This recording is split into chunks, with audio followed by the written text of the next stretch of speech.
Hello student, my name is Mini Sethi.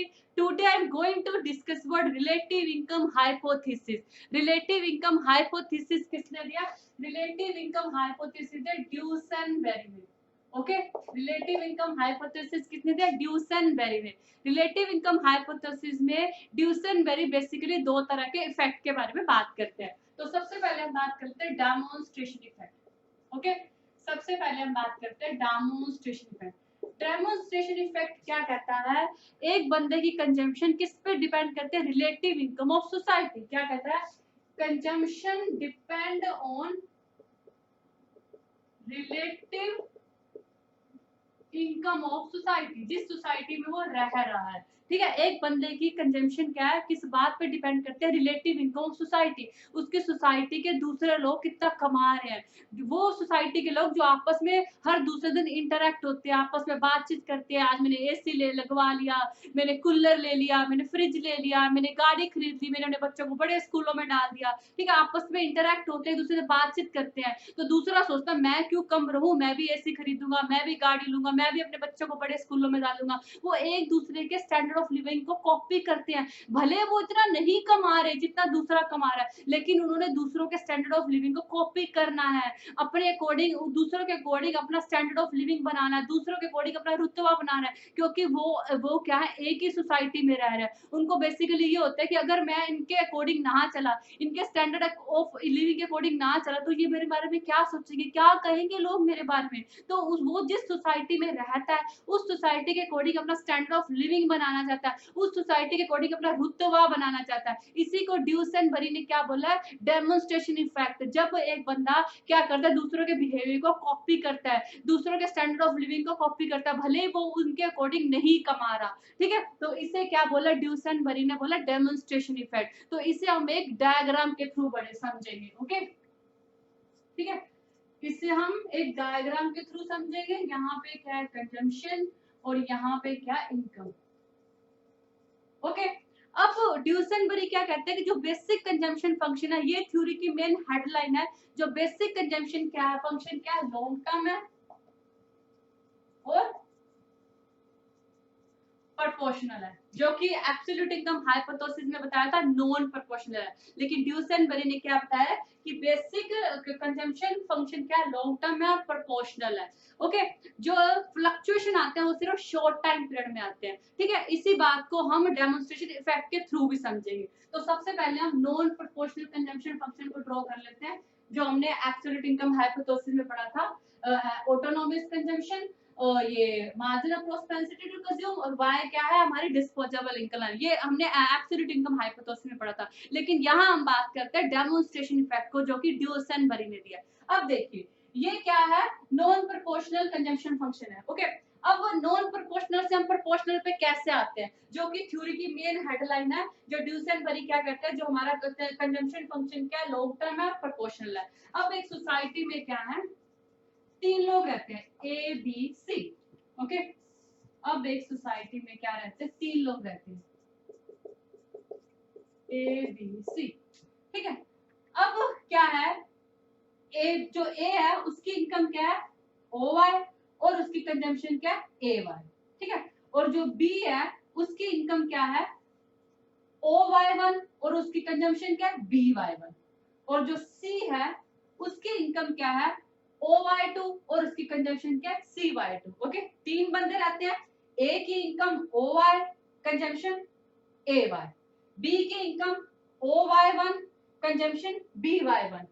सी की income OY2, consumption CY2. Okay. ये तीनों की इनकम है और ये तीनों का खर्चा है. अब मान लीजिए जो ए है जिसकी इनकम OY थी वो बढ़कर OY1 होगी, और जो बी है जिसकी इनकम OY1 थी वो बढ़ के क्या होगी? OY2 होगी. ध्यान से सुनिए. जो ए था जिसकी इनकम OY थी वो बढ़कर OY1 हो गई, और जो बी था जिसकी इनकम OY1 थी वो बढ़कर क्या होगी? OY2 होगी. अब देखिए ए की इनकम OY से बढ़कर OY1 होगी. कायदे से ए को कितना खर्चा करना चाहिए था? ए को कंजम्पशन करनी चाहिए थी B1, लेकिन ए B1 कंजम्पशन नहीं करेगा. ए B1 ए BY1 कंजम्पशन नहीं करेगा. BY1 से ज्यादा कंजम्पशन करेगा, क्योंकि वो कॉपी कर रहा है किसे, B को कॉपी कर रहा है। B की इनकम भी तो O/2 होगी ना, B तो और ज्यादा कंजम्पशन करेगा।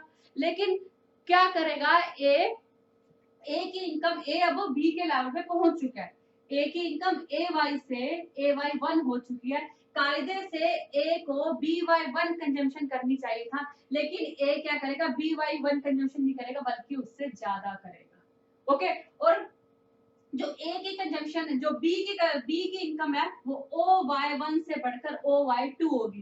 कायदे से बी को कितना कंजम्पशन करना चाहिए था, CY2, लेकिन वो इतना नहीं करेगा, ज्यादा करेगा। ठीक है, यहाँ पे क्या हो रहा है कि बंदे की जितनी इनकम बढ़ रही है, बंदा उससे उससे ज्यादा कंज्यूम कर रहा है, क्योंकि वो दूसरों को कॉपी कर रहा है। ठीक है, दूसरे के अकॉर्डिंग अपना स्टैंडर्ड ऑफ लिविंग बनाने की कोशिश कर रहा है। यहाँ पे हमने देखा, जो ए की इनकम है वो OY से बढ़कर OY1 हो गई है, तो कायदे से उसको BY1 कंजम्पशन करना चाहिए था, लेकिन वो BY1 से ज्यादा कंजम्पशन कर रहा है। उसे इस पॉइंट पे कंजम्पशन करना चाहिए था ना BY1, लेकिन वो क्या कर रहा है, इससे ज्यादा कंजम्पशन कर रहा है। यहाँ पे कंजम्पशन कर रहा है, देखो ये इतनी ज्यादा कंजम्पशन कर रहा है, जबकि उसको इतनी करनी चाहिए थी।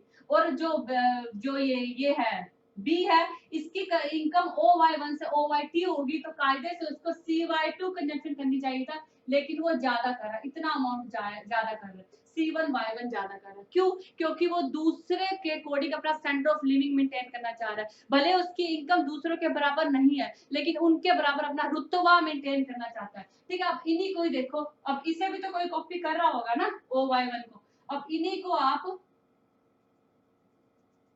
मिला के, इन पॉइंट्स को मिला के आपका क्या होगा, long term proportional consumption function draw हो गया, जो कि ड्यूसनबरी की थ्योरी की मेन हेडलाइन है कि जो कंजम्पशन फंक्शन क्या लॉन्ग टर्म और प्रोपोर्शनल होता है, जो फ्लक्चुएशन आती है और शॉर्ट टाइम पीरियड जाती है। देखो ये सारी फ्लक्चुएशन आई, ठीक है, OY इनकम बढ़ी, लेकिन उसने खर्चा क्या किया, जो क्या ए की इनकम OY से OY1 हुई, लेकिन उसने उतना खर्चा नहीं किया जितना उसको कायदे से OY1 पे करना चाहिए था, उसने ज्यादा किया।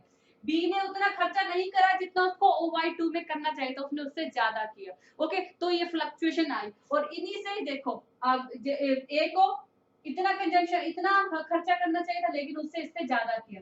बी को इतना खर्चा करना चाहिए था, लेकिन उससे इसने ज्यादा किया। ठीक है, इन सबको मिला के आपका क्या हो गया, एक लॉन्ग टर्म और प्रोपोर्शनल कंजम्पशन फंक्शन ड्रॉ होगा, जो कि ड्यूसनबरी क्या कहते हैं कि जो कंजम्पशन फंक्शन क्या होता है, लॉन्ग टर्म होता है, प्रोपोर्शनल होता है। साथ के साथ ड्यूसनबरी ने इसमें डेमोन्स्ट्रेशन इफेक्ट भी दिखा दिया, कैसे दिखावा करते हुए लोग उतना कंज्यूम नहीं करते जितना उनको करना चाहिए, बल्कि उससे ज्यादा करते हैं, इनकम से ज्यादा खर्चा करते हैं शो ऑफ के चक्कर में। ओके, तो ये था डेमोन्स्ट्रेशन इफेक्ट। अब हम रैचेट इफेक्ट की बात कर लेते हैं।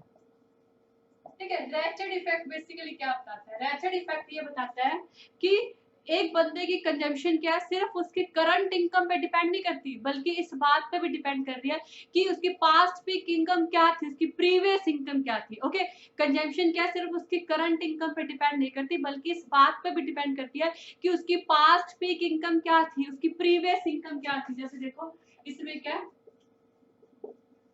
ओके यहाँ पे ये क्या है, current income, current disposable income, और ये क्या है, BY-1 क्या, previous income, past peak income. ठीक है, वो क्या कहता है, कंजम्पशन सिर्फ उसकी एब्सोल्यूट इनकम या फिर करंट डिस्पोजेबल इनकम पे डिपेंड नहीं करती, बल्कि उसकी प्रीवियस इनकम पे भी डिपेंड करती है, उसको पहले कितना पैसा था।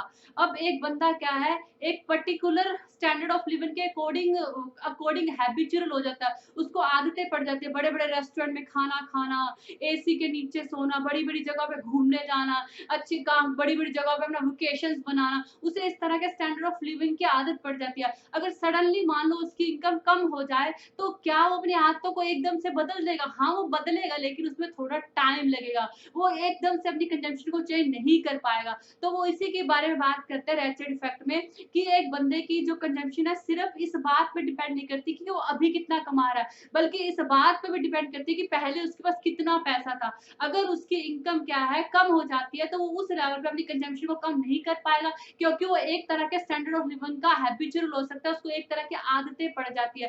पार्शली वो डेमोन्स्ट्रेशन इफेक्ट भी हो सकता है कि लोग उसके बारे में क्या सोचेंगे, ठीक है। वो अपनी आदतों को चेंज करेगा लेकिन उसमें अभी थोड़ा टाइम लगेगा, लेकिन शॉर्ट टाइम पीरियड में अगर उसकी इनकम कम होती है तो वो एकदम से अपनी कंजम्पशन को उस लेवल पर नहीं गिरा सकता। इसी बात को हम एक डायग्राम के थ्रू समझ लेते हैं, ठीक है। तो ये क्या है आपकी कंजम्पशन और ये आपकी इनकम, ओके।